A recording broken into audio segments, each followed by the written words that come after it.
Hey YouTube, Island Homesteader here. It's Thursday the 31st of January, about 2:30 in the afternoon. Just looked at the weather. It's 53 degrees. We got a west wind blowing probably a good solid 20 miles an hour. Of course it dies off right there just as I'm talking, but you can see the trees blowing all around. Had a pretty impressive storm front move through last night, like most of the country, or the eastern part of the country anyway. It probably blew 40 miles an hour last night. Had a pretty impressive amount of rain with it. Just want to go down and take a quick look at the garden, and then I have a few thoughts I wanted to share. Okay, I've tried to put the wind at my back, so hopefully you guys will be able to hear okay. Here's this patch of collards. Still haven't picked them, although we did finally last week get some freezing weather. So these things should be ready to pick, and they look beautiful. So excited to probably be picking some of these here in the next few days and trying them out. Collards are, if you've never grown collards, I encourage you to try. They're easy to grow. I mean, you can see it's the end of January. Of course, we've had a fairly mild winter.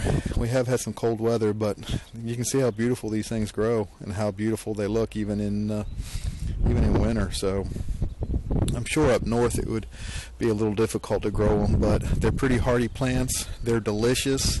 They're very nutritious. They're super good for you. So if you've never tried them and you like greens, and they're not a strong green, they're not like a mustard green or a turnip green. They're a much more milder green than that. You know, they got a bit of a cabbage flavor. So if you've never tried them, I really encourage you to try them. Broccoli, again, we've harvested all the main heads, and we were picking the side shoots, and now a lot of the side shoots have just gotten away from us, and most of them are they've gone too long now. So try to get back on those. That brings up some of the thoughts I wanted to share here in this video. The cabbage, as you can see, we have eaten some cabbage, and let me tell you, this is absolutely delicious cabbage. I couldn't have been more happy with how good this cabbage tastes. So let me go back up in the house out of this wind, and I'll do the rest of this video for you. Okay, back inside now out of the wind and a little warmer in here.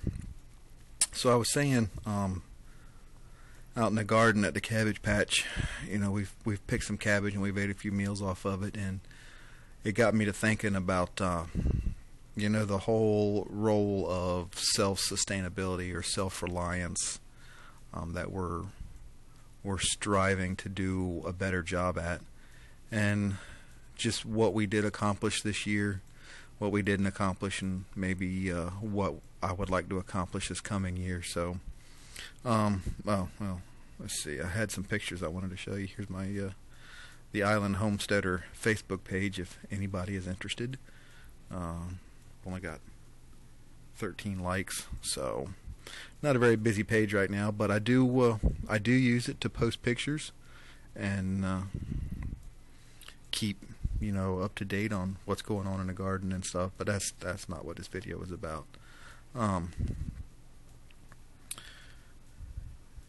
The first day that I picked cabbage, it was a simple meal. It was some boiled cabbage and sauteed kielbasa, but it was delicious.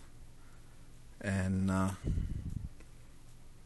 you know, it was cabbage that I had raised in my garden, and it really made for an easy meal and a cheap meal and a really delicious meal. The second time we picked them, we had them boiled, and we had them with some dirty rice. And that meal that night, you know, we had the cabbage that I had grown, the dirty rice that my wife made herself. We didn't raise the rice, we didn't grow the sausage in it, but the peppers that were in it came out of the freezer from MHP gardener Bobby. A trip we did back in the fall, my family and I went and visited him, and We put up, I don't know how many bags of peppers in the freezer from him. And, you know, I got to thinking about the green beans we put in the freezer this year. We froze almost 30 quart bags of green beans this year. And there's a couple of gallon bags full of tomatoes down there right now that were frozen whole near the end of the year. I didn't have time to do anything with them. So we just stuck them in the freezer. But, you know, every little bit helps, and every little thing helps. What else? Oh, we've been eating the sweet potatoes that I grew last year. If you saw the video, harvested around 50 pounds of sweet potatoes. And we've been eating those this winter, and they're good, you know. Not just because I grew them, but they're really good. So every little bit helps. You know, it certainly doesn't hurt. There's a certain satisfaction that comes from sitting down to a meal, knowing that you raised a majority of the food in that meal.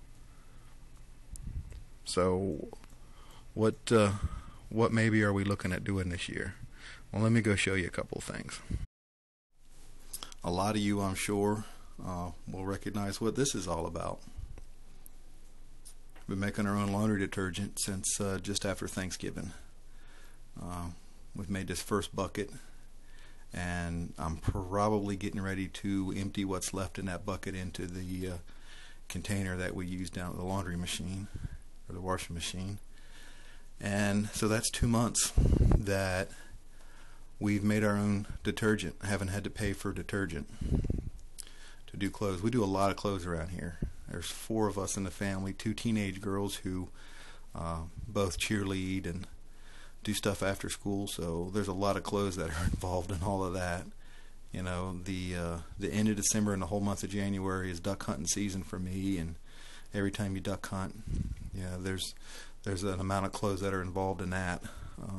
So a little bit more than normal probably, but we do wash a lot of clothes around here. So we'll get a little over 2 months out of 5 gallons of detergent. I know a lot of people get a lot more than that out of their 5 gallons, but you know what? That's laundry detergent we haven't had to buy for 2 months. And that has saved us a fair amount of money, just in that one simple little thing. This just came out of the oven a little while ago, and this will be sandwich bread and toast for my family for the rest of the week. This is the second time I've made bread. You know, I've just decided why should we pay for a loaf of bread? You know, $3 or a little better than $3 for a loaf of bread, when for us anyway down here at our local grocery store, a bag of bread flour was $3, and I've made 4 loaves out of it. You know, for the price of 1 loaf of bread, I've made 4 loaves of bread. So that's something that we're starting to do. This is just plain simple white bread. I've not made a lot of bread, so this was just practice for me. You know, but this has been a really good recipe, and my family's really enjoyed it, and I made it.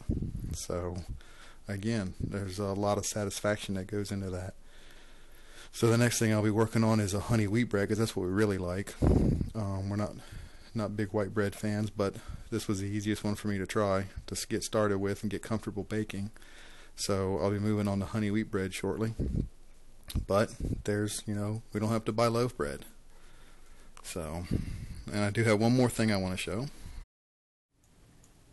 There you go. I got one. The All-American. It's a 21.5 quart pressure canner. Thanks to LDS Prepper and his video about it being on sale on Amazon there a couple weeks ago. We went ahead and got one while it was on sale.